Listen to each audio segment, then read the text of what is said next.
wonderful day to be in Kansas. And so your congressman, Cleaver asked me to come.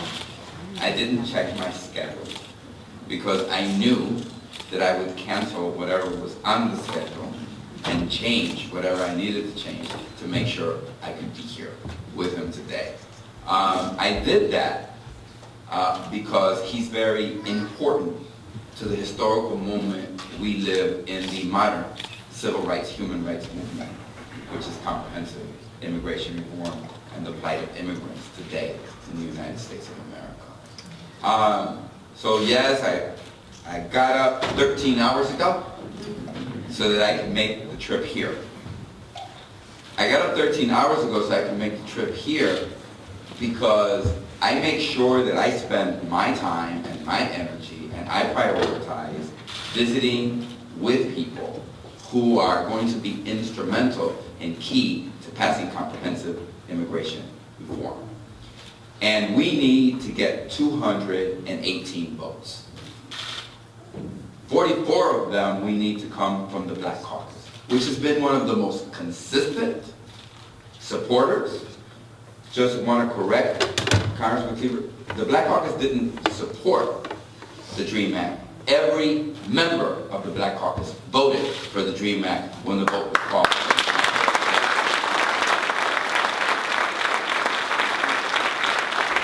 They have, as a caucus, consistently endorsed and supported comprehensive immigration reform throughout the years.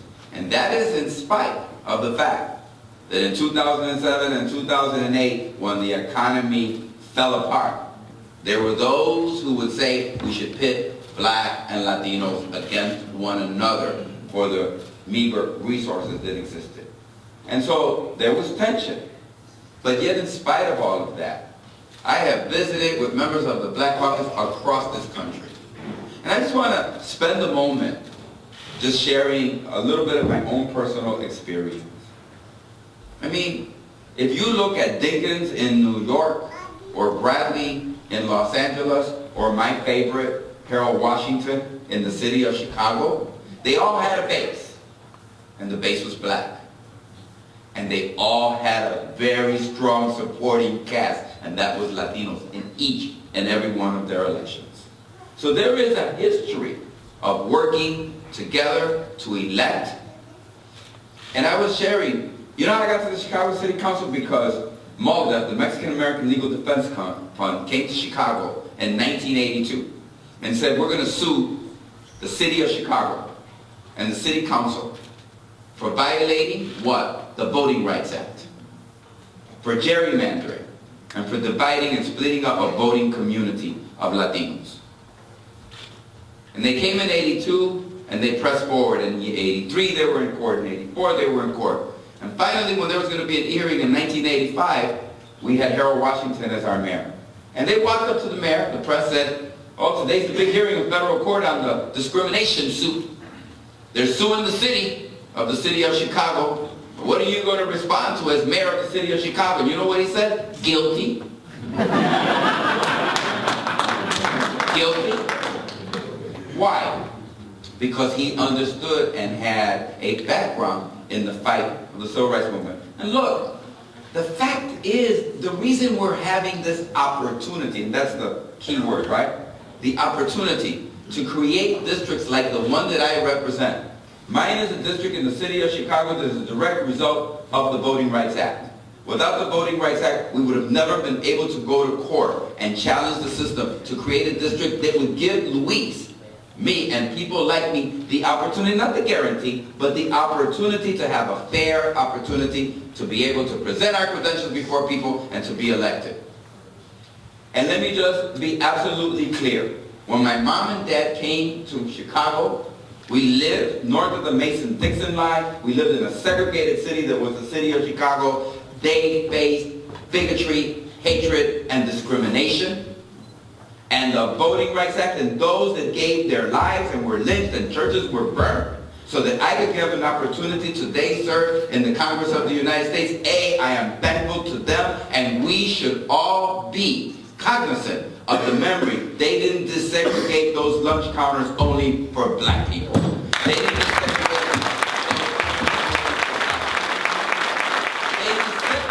them for anyone that the government or institution would care to use the color of their skin, their ethnicity, or even the accent of their voices.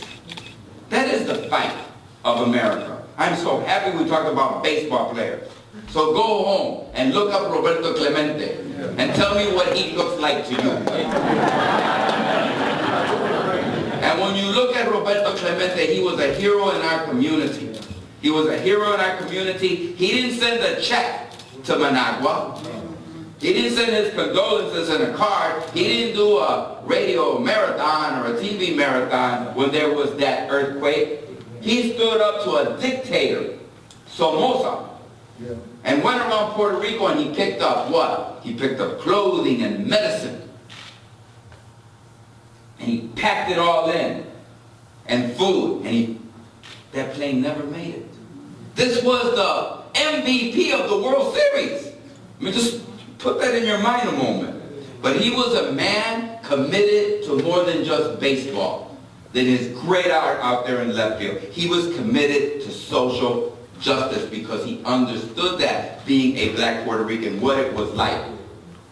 And so, I just want to, it's great to live your life as he did, but just think what he gave his life for in the very last moments of his life, so that he could help others that were fighting and in the struggle. So I wanted to come and to share with you some of my own experiences and the experiences that we've had. We should feel comfortable working together as we have in the past to build a bridge to the future, which is America. A bridge that includes black people, that includes Latinos, that includes Asians, that includes whites, that includes people of every color and every ethnicity. Now, every fight has a base to it, right? Wouldn't have women voting in this country unless there were women in charge of it. Let's face it, the guys weren't going to get up one day and take that fight out. Right? And there were men and women working in the mines and in the steel mills, right, that formed unions. And when there was the AFL that wasn't too good, they created the CIO that included more people of different colors and different backgrounds.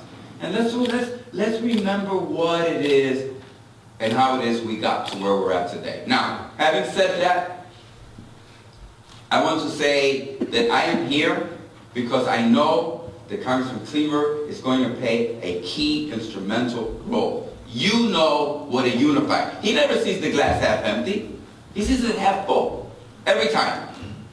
With all of the bickering and fighting that exists in the Congress of the United States, he always has a word that heals and unifies and brings people together. He's always about common purpose. And we never in the Congress of the United States needed people that bring about common, decent, common purpose and bringing people together more than we need at this particular moment. Look, let's face it. If Barack Obama tomorrow would propose sunshine, they'd vote against it. Not because it isn't good, but because he proposed it. So we understand that. But I'm very proud that this last election I went around the country. And I'm going to tell you why I supported it. In spite of my differences, once he acted to secure that the Dreamers would no longer be deported, I also worked to secure his re-election. And I am so happy that he's been re-elected because he deserves to be re-elected, number one. But number two, he can't run again. Let me tell you why that. I have to tell you, people like me and others who come from this fight for social justice and for freedom in this country, we had to fight a person who we wanted to succeed. We didn't fight him to destroy him, but so that he could succeed. And every man in this room knows what I'm talking about. Because when your wife, who you know loves you, cares a great deal about you, comes and gives you a word of advice and says, honey, you really could do better by doing this, and you're going, well, she's right.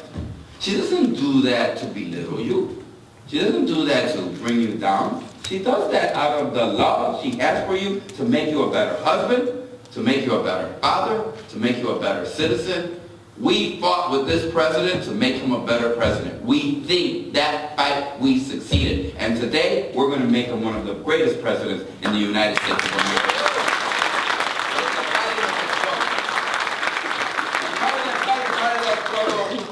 Is where we're at today. And I know we want to have some time to have questions and answers, because I think that's a very important. Look, there are 11 million undocumented people. Are most of them Latino? Yes.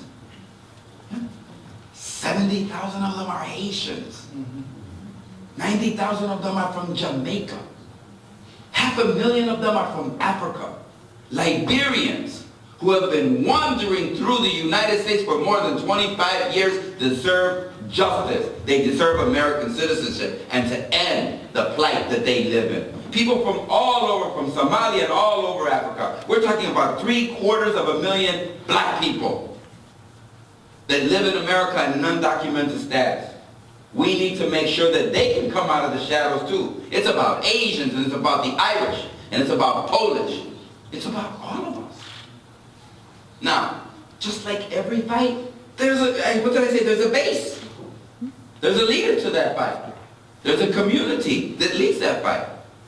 The Latino community is leading that fight. Right? But we need friends and allies in instrumental positions to make sure we can win that fight. And that's what I've come here to say to you. We need you to unite and to understand that the plight of 11 million people that live undocumented, that live in the shadows each and every day counts on the unity of people right here and making sure that there is strength right here in Kansas City so that there is strength across this nation. And who are these 11 million undocumented? Well, we know they come from every continent and they come in every color and every shape. But I want to share with you, 2/3 of them have been here for more than 10 years. 35% of them have been here for more than 15 years. 9 million of the 11 million have American citizen children. 7 out of 10 of them have a wife and live in a family where there's a wife and children. And what are we doing today? We will deport 1,200 people. The federal government will deport 1,200 people today.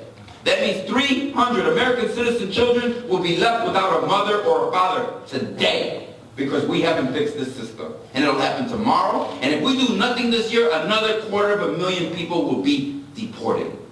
And those families will suffer.